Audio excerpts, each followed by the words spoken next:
Yo guys, Crescent here. Welcome to my stamina Nightblade build video for patch Morrowind. I would say in this patch, stamina Nightblade got a small buff. It's hard to say whether it's a buff or not because they are both trees. I'll just say Master at Arm. That CB3 is really strong for single target, and usually stamina Nightblade is the specialist in single target. You know, everything is single target. That's why it got really significant buff. However, there's a counterpart tree to that Master at Arm as well, so it's really hard to say. But resource wise, stamina Nightblade is still doing fine because inherently stamina Nightblade has a lot of passive for a lot of skill and passive for stamina regeneration. So stamina Nightblade is fine at that department, although stamina builds in general got a nerf because of the increased cost of all the skills and rigor. But stamina Nightblade is still in a really good place, I would say. Alright, so I'm done with the intro. Let's get straight into the sets like usual. Alright, so as you can guess, I'll be using Bone Pirate. This is a really good set, really strong set. You want all impenetrable on body. What I use is I will use triglyphs on the big pieces, so I get more health and more magicka. But it's really up to you. I feel like because you'll be using the dubious Cameron Throne Drain, so I feel like our health is a bit low and the magicka is a bit low, so I'll be using a tri-stack glyph on all the big pieces. And the monster helm, there are two options like usual: Troll King and Celine. Troll King for more survivability, Celine for more burst. Really up to you which one you like. I would say if you're in a group, Troll King might be a little better. If you're solo, I think Celine might be better because you can burst down target faster. It's really up to you though, both are really good. You want all impenetrable as well. Yeah, small pieces you want stamina. I got health on these pieces. I think I didn't really bother changing it, so it's good. You want 6 medium, 1 heavy, because the reduced cost get increased for more medium you want to use, and heavy is just to amp up your total max resource. You can use 1 light, 1 heavy, 5 medium, but I personally prefer 6 heavy because I want to get all the crit, all the reduced cost, dodge throw, the decrease cost and everything from medium armor. That's why. Alright, so the rings we'll be using like usual. Agility, really solid. I like to use all robust of course. I like to use stamina reduced cost 1 piece stamina recovery and 1 piece weapon damage. It's really up to you though. You can switch it around, but I would say you want to get your stamina recovery to minimum 2.2k or so, bare minimum 2k, but I would run 2.5k or so buffed up at least. So I got 2.4 now without any buff, which is decent, I would say. Alright, and then these two weapons are the hard one to farm. I don't have a sword. I think the sword is the best. Maelstrom sword. Sword is the best. Then mace is second. Axe is third for Nightblade. That is a given. I don't have a sword. You can use Master Sword as well. It's the same because you'll be using poison on the front bar. So it's really up to you. But if you don't have a sword, just use the axe. Just use the maul. It's alright. It's not. It won't break the build. You will lose a tiny bit of damage, but somewhere else you might gain. Like a maul, you can hit heavy armor harder. For X is against sorcerers, they are better because the bleed is really strong. So it's really up to you. And Master's Bow, you need to farm this. This bow is really strong. You put a poison injection, you get 300 damage increased against that target. Really awesome. The best trait is powered or defending. Second best is precise or infuse. But even though if you have a bad trait, just use it. It is really that good. If you don't have it, but you still want to use this build, it's totally fine. There are a few options. Okay, let's say you have everything else. You have Bone Pirate, you have a Troll King, you have Bone Pirate set, you have Agility set, you have the 2-hand, but you don't have the Master's Bow. You can just slot in a Maelstrom Bow and then slot in poisons. That will be just fine. And other options are you can use okay, let's say you don't have all the Maelstrom's weapon and the Master weapon, you are lazy to farm, you can use Senshi set. Really good. Okay, so how you want to use this is you take away one of the monster helm pieces, you you take away the monster helm pieces, you put 3 rings, and then you use Sense Weapon, both, and then one shoulder or head. And then that's how you do. So you, every time you dodge throw, you get back you get this 430 weapon damage, which is really awesome, and a crit as well. The stats on this thing is decent, I would say. Stamina recovery, weapon crit, stamina. It's a decent substitute. And there's one more build which is a bit more forgiving. You can cloak more if you are like those Nightblade that like to cloak a lot, and you are not really good at managing your resources. What you can run is this set that is called what does it call anymore? Shaker, yeah, I think it's called Shaker Breaker.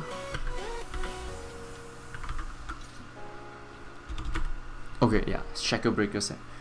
This is a craftable set, that's why it's really awesome. So how you want to run this set is, you want to take away all the agility rings. You put 3 Bone Pirate, you put 2 Bone Pirate on the body, then you put 5 Shaker Breaker on the body if you have Maelstrom weapons or Master Bow or Maelstrom Bow. If you don't have it, then use a Shaker Breaker. You can craft them, no worries. You can craft them on the weapons and the bow, so you do just fine, and just use 1 piece monster set. Max stamina or recovery, it's really up to you. This set is decent because it gives you weapon damage, spell damage is nothing, double recovery, decent, and that increases your max stats as well, so it's really nice. This set, you'll lose some damage if you use this set, obviously, because you don't have Master's Bow, so you will definitely lose some damage, but you can cloak a lot more. You get the more max Magicka, you get more recovery. So it's like for beginners, I would say. If you don't really like to do PvE, this set is the set to go for. Just make sure you have Bone Pirate. Alright. So I will mention it again. We'll be using Dubious Cameron Throne Food drink. So you activate your Bone Pirate. And the potions we'll be using is the typical tri-stat. This is a must-have. You can use Speed Pods as well. Speed Pod immune to, and immovable pod with speed, so you can run away from Zergs, or you can use the one with Savagery, more crit against tanky targets, static tanky targets. You want to use this potion. This one is just a gang prevention potion, give you immune to knockback, health, and max stamina. Invincibility, yeah, I don't really use this potion a lot, but I just have it. Lingering health is not that good anymore this patch. I would say don't use it anymore. And of course you can use detection pod for those sneaky Nightblades. Alright, poisons, yeah, it's the same basically. You can use immobilize poisons, really good for your Celine to hit targets. Increased cost poisons are always good. Damage poisons are really good on the back bar, especially on the bow bar. And yeah, damage poisons with a bit of cost increase are really good as well. It's really up to you. I would say use 1 cost increase no matter what, because against really high recovery targets, shield stackers, tanky Templars, you need them, because their recovery is sometimes it's just crazy. If you use something like a Leech or Seducer, your stamina, your Magicka recovery is never gonna go down on those Magicka builds, so you need cost increase. You need to put pressure on those guys, so they will die. Alright, so we are done with the sets and everything. I'll just go through the Mundus really quickly. I'll show you my stat sheet. Alright, yeah. So this is on my bow bar. I got a 3.5. If I'm using Celine, I'll get to 3.8k, or also I think more or less 3.8k max stamina on a bow bar. On the front bar is 3.4k. If I use Celine, 3.6 or so. Health is really decent because I'm using 3 tri-stat glyph, so I got like 23k or more health, almost 24k in Citadel. Recovery is unbuffed, really strong, and this can get up to 3k if you use a potion. You use if you buff it up totally, you can get close to 3k. Weapon damage unbuffed 23.7, 2.37k. Weapon crit 42, and yeah, resistance, yeah, decent, everything is okay. So what is important is you need to use Serpent, so you amp up your stamina recovery. If you are a nasty Wood Elf, you got a lot of recovery, use Thief instead, don't use Serpent. If you are Red Guard, I would say go for Serpent, because you are just 10% recovery, you need more. Nightblade has 9, Khajiit has 9%. Wood Elf, you go for Thief. Everything else you go for Serpent. Alright, let's get into the skills. The skills are actually almost the same. Reverse Slice, why I use Reverse Slice over Killer's Blade? Killer's Blade, yes, 200 costs cheaper. However, if you don't hit target that is lower than 25%, it will deal only 4k damage. For Reverse Slice, you will amp up the damage starting from 50% and below, so this is more forgiving. It's AoE as well, so it's decent, but Killer's Blade heals you back. I would say Reverse Slice is better because it gives you more room for error. Sometimes when it's 26% and you use Killer's Blade, you will do like really low damage. That's why I prefer Reverse Slice. Okay, or you can use Executioner, it's the same. Suppress attack, bread and butter DPS, ambush, get close, fear, CC, AoE CC, rally heal, in cap, yeah, your CC and your debuff. Alright, Boba. Okay, this is depending on what you're playing, what type of playstyle you're playing. If you're playing solo, Poison Injection is a must-have because we're using Master's Bow. Shuffle is a must-have as well because we are medium armor build, so our skill cost, yes, it's really high, 3.6k, but it's still affordable if you are medium armor build. And Shadow Image is so important as a solo player because you can just kite around. You can just watch my tutorial video for Shadow Image. I'll show you how I get out from sticky situations or how I use it offensively. You can just watch that video. I'll link it in the description below. Or if you're playing in a group, 2 or 3%, even 4, I would say 3% and above, you don't want to use Shadow Image because as a group you need to stay together, you know, you don't want to be separated as individuals. So I would say use Relentless Focus. Really good. That stamina recovery is so important, 10%, and the increased damage is really good as well. I would say the active of this skill, the Assassin's Scourge of this skill is decent the damage, but it's not good because you need to hit 5 light attacks, so it's not gonna proc really often. But the passive of this skill is really good. The moment you use it, it's so you can feel it. Your recovery gets amped up a lot. Your damage as well. There are some options as well, of course. You can run something like a siphoning attack, but siphoning attacks now is garbage, so I don't recommend to run it. If you really don't like using Relentless Focus, there's one skill that I think is really good, Rearming Traps. So you can use this and then you move over to the side and then your critical will get 10% more damage. So like when you run through a line of sight, you put this down and then when you come back they are trapped inside, you just cloak heavy attack into incap and execute. That's how you kill people. The back bar, bow bar, there are a few options. If you're running in a small group, Dawnbreaker is the way to go. No question asked, Dawnbreaker the best. If you're running solo, you can use Bow Ultimate. This is a really cool skill. Yes, the tooltip is not strong compared to Soul Assault. However, it's not like Soul Assault that you're static, you can move after you use this skill. The only problem I don't like about this skill is the ultimate cost is so high. It's more than 2 times from Soul Assault, so that's the only problem I have with this ultimate. But all in all, this ultimate is really strong, especially against light armor players, because they can't dodge throw much, they can't block much, so they have to shield stack and heal all the way through this damage. That's why they will suffer in that department.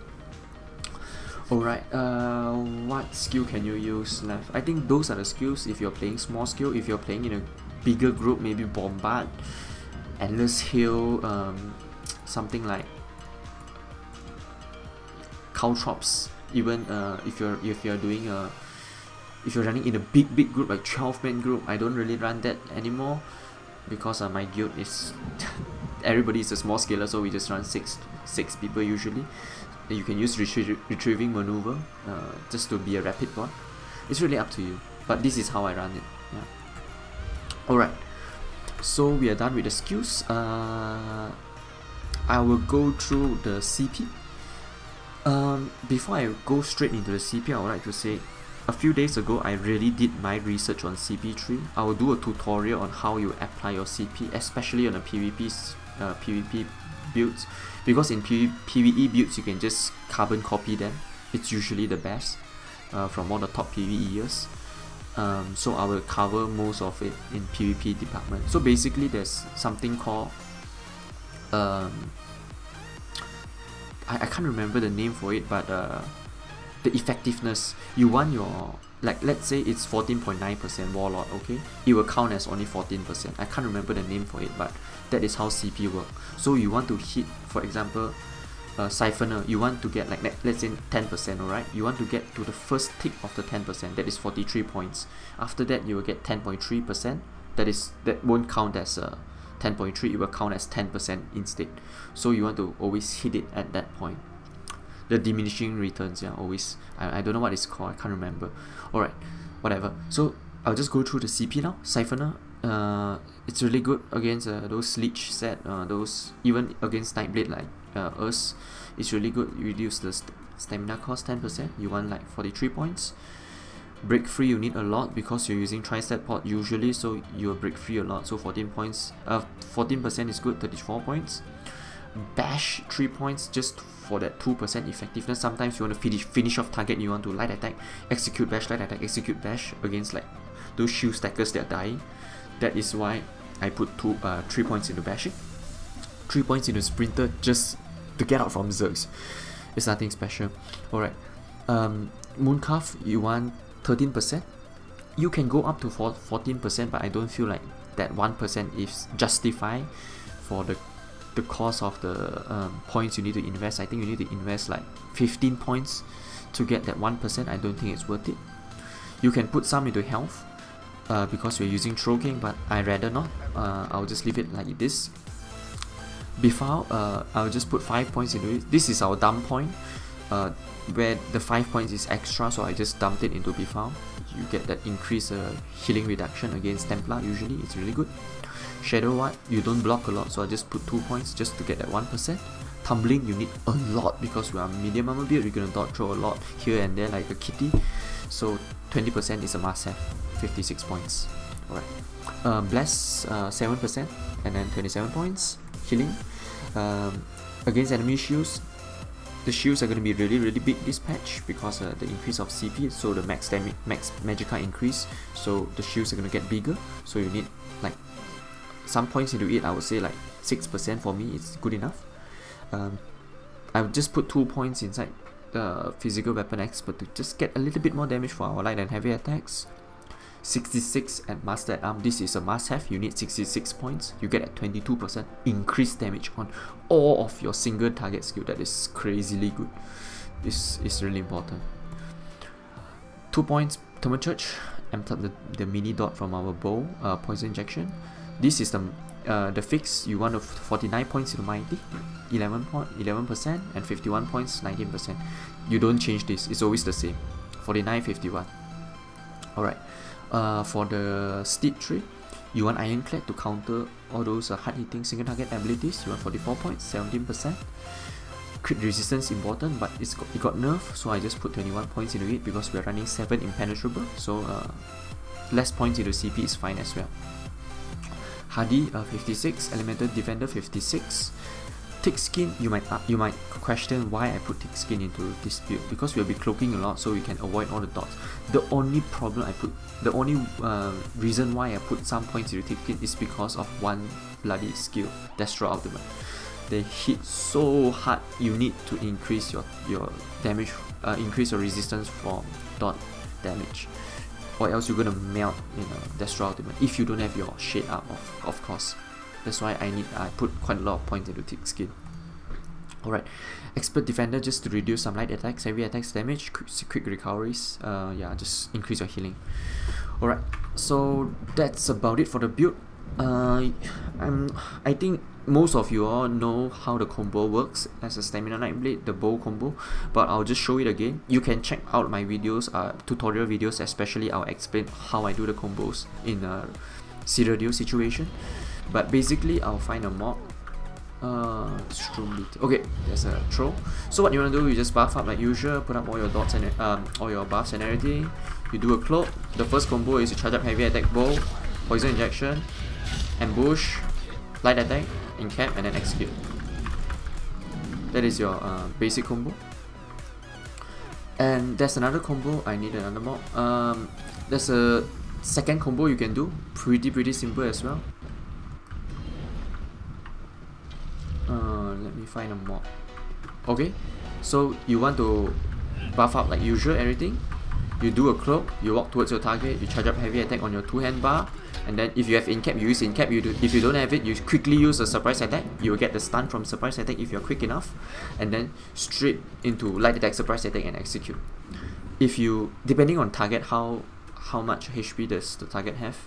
If they have like 25 or more, you need to do surprise attack, then into execute. I mean, of course, you heavy attack, incap, surprise attack, like put in light attack in between, of course, and then execute. If they are like 20, they're like a Nightblade or Magical Sword without shields, light armor, you can just straight go into execute. That will do enough damage usually. Of course, there are a few combos you can mix it around. Like you can do heavy attack bow, you move towards the target, you cloak heavy attack, and then poison injection, and then you straight go into incap into their face. That is also a really good combo because then you get the poison injection dot when they are in execute range. That's another combo.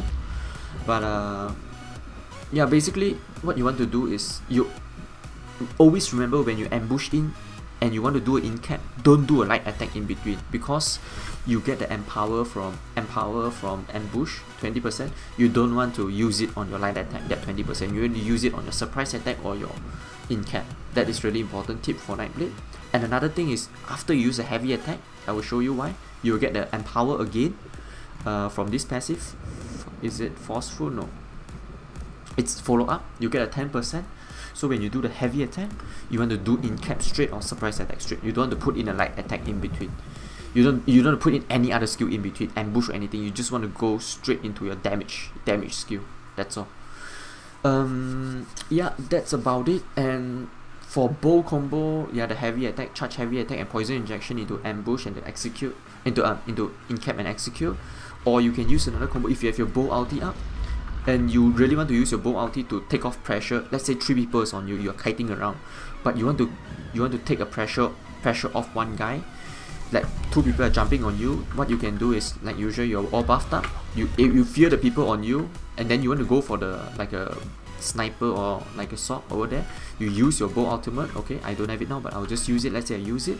Then you use it, you straight go ambush into them. The first thing you want to do is, you don't want to attack them straight, you want to fear them, because when you fear them, they will start walking away, so they can't shield stack, they can't do anything. The bow damage, your bow ultimate is still pumping in damage. After the fear, you straight go into surprise attack, then execute. That's what I like to do usually. Surprise attack, put up the pressure until execute range, then execute. Yeah, that's about it for the bow combo. Melee combo, yeah, basically, yeah, that's all heavy attack and push. Yeah. So yeah, I think that's about it for the video. I covered everything already. If you like the video, feel free to subscribe to my channel if you haven't done so already. I usually do PvP videos, and I guess I'll see you guys in Cyrodiil. Okay, bye bye.